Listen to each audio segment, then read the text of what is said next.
Robbing kim? Robbim Alloh. Dining qaysi? Dinim Islom.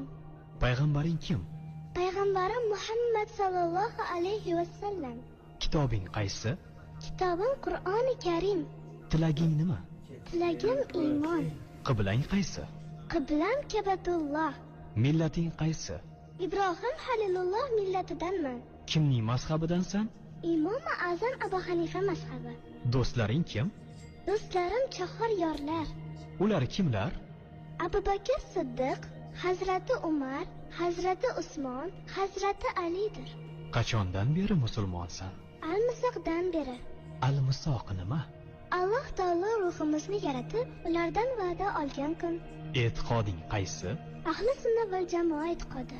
Kimni yaxshi ko'rasan? Alloh taoloni, Undan keyinchi payg'ambarimiz Muhammad alayhi vasallamni.